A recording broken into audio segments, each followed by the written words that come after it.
অসম তৃণমূল কংগ্ৰেছে আজি প্ৰায় ১.৫ বছৰৰ আগত আমি অসম তৃণমূল কংগ্ৰেছ আমি আনুষ্ঠানিকভাৱে আত্মপ্ৰকাশ কৰাৰ পিছত আমি এই তৃণমূল কংগ্ৰেছক গাঁৱে ভূঞে সকলো ঘৰলৈ লৈ যাবলৈ যি এটা পৰিকল্পনা লৈছোঁ, সেই পৰিকল্পনাৰ বিভিন্ন কাৰ্যসূচী লৈছোঁ আৰু তাৰে এটা কাৰ্যসূচী হৈছে কৰ্মী সভা। আজি ইয়াতো আমাৰ কৰ্মী সভা এখন আমি আয়োজন কৰিছোঁ আৰু যোগদান কাৰ্যসূচী। আজি ইয়াত যোগদান কাৰ্যসূচী হৈছে মৰিগাঁৱত, আৰু মৰিগাঁও জিলাত আমি নতুনকৈ আমাৰ যিগৰাকী জিলা সভাপতি আমি নিযুক্তি দিছোঁ, তেখেত হৈছে এখেতেই শিৱপ্ৰসাদ মহন্ত। তেখেতকো আজি আনুষ্ঠানিকভাৱে ৰাইজৰ মাজত আমি চিনাকি কৰি দিবৰ বাবে আজি আমি এই সভাখন আয়োজন কৰিছিলোঁ আৰু এই সভাৰ যোগেদি আমি আগন্তুক লোকসভা নিৰ্বাচনৰ বাবে সকলো ৰাইজক বিজেপিৰ বিৰুদ্ধে টঙালি বান্ধিবৰ কাৰণে আমি ৰাইজক আহ্বান জনাইছোঁ।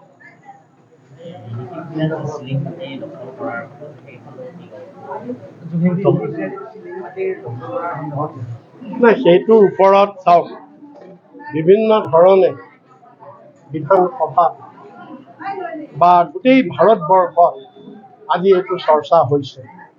এইটো বৰ দুৰ্ভাগ্যৰ বিষয় যে এগৰাকী মুখ্যমন্ত্ৰীৰ পত্নীয়ে তেওঁ সামান্য চিলিং মাতিলেও চকু, তেওঁ 50 বিঘা মাটিটো চকু, আৰু কৃষি মাটি, কৃষকৰ মাটি হয় পইচা দি কিনি লৈছে, আমি মানিছোঁ, কিন্তু পইচা দি কিনি ল'লেও সেই কৃষক অভাৱী কৃষক উপায় নাপায় তেওঁলোকে মাটি বিক্ৰী কৰিব লগা হৈছে, আৰু সেই মাটি তেওঁ এমাহৰ ভিতৰত তাক তেওঁ উদ্যোগ মাটিলে পৰিৱৰ্তন কৰি তাত উদ্যোগ প্ৰতিষ্ঠা কৰিছে। এতিয়াও তাত সেই উদ্যোগ প্ৰতিষ্ঠা হোৱা নাই, বহুত বাকী।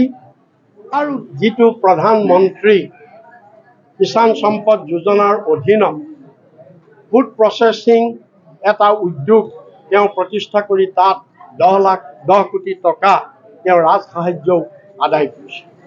এইটো এটা সম্পূৰ্ণ বেআইনী কথা, কাৰণ সেই আঁচনিটোৱে হৈছে দুখীয়া দৰিদ্ৰৰ বাবে, সেই আঁচনিটোৱে হৈছে নিবনুৱা যুৱক যুৱতীৰ বাবে। আৰু তেওঁৰ যিটো কোম্পেনীৰ নামত লৈছে, কোম্পেনীটোৰ নাম হৈছে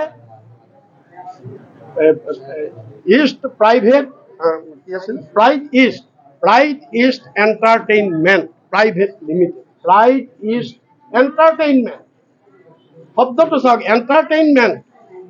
এণ্টাৰটেইনমেণ্টৰ কি সম্পৰ্ক আছে কৃষি মাটিৰ লগত? তেওঁ বিভিন্ন মিডিয়া চেনেল চলাই আছে, পাব্লিচিটি ডিপাৰ্টমেণ্ট চলাই আছে, তাত তেওঁ ব্যস্ত থাকে, কিন্তু তেওঁ কৃষকৰ মাটি, মুখ্যমন্ত্ৰীৰ যিটো ক্ষমতা, এই ক্ষমতাৰ অপব্যৱহাৰ কৰি তেওঁ এই মাটি কিনি সেই মাটি কৃষি মাটিৰ পৰা তেওঁ বেআইনীভাৱে তেওঁ উদ্যোগ মাটিলে পৰিৱৰ্তন কৰি তেওঁ যিটো কৰিছে, এইটো এটা অতি এটা অন্যায় কাম কৰিছে। আৰু আমি এইটোৰ ওপৰত আমি অসম তৃণমূল কংগ্ৰেছে ইয়াৰ ওপৰত আমি এটা উচ্চ পৰ্যায়ৰ তদন্ত আমি দাবী কৰিছোঁ। আৰু আমি নৰেন্দ্ৰ মোদী প্ৰধানমন্ত্ৰীক আমি সুধিব খুজিছোঁ, আপোনাৰ ED কলৈ গ'ল, আপোনাৰ CBI কলৈ গ'ল? এইবিলাক নেদেখে নেকি আপোনাৰ ED CBI?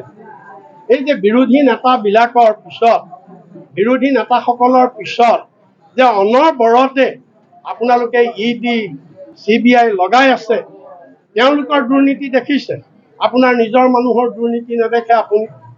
আমি সেইকাৰণে নৰেন্দ্ৰ মোদীক আজি প্ৰশ্ন কৰিব খোজো, আপোনাৰ শ্লোগান কলৈ গ'ল? ন খাউংগা ন খানে দুংগা, ন খাউংগা ন খানে দুংগা। যে আপোনাৰ আজি শ্লোগান কলৈ গ'ল? যে আজি যে ইমান কৰাপশ্যন হৈছে আৰু ইয়াৰ কোনো ব্যৱস্থা নাই।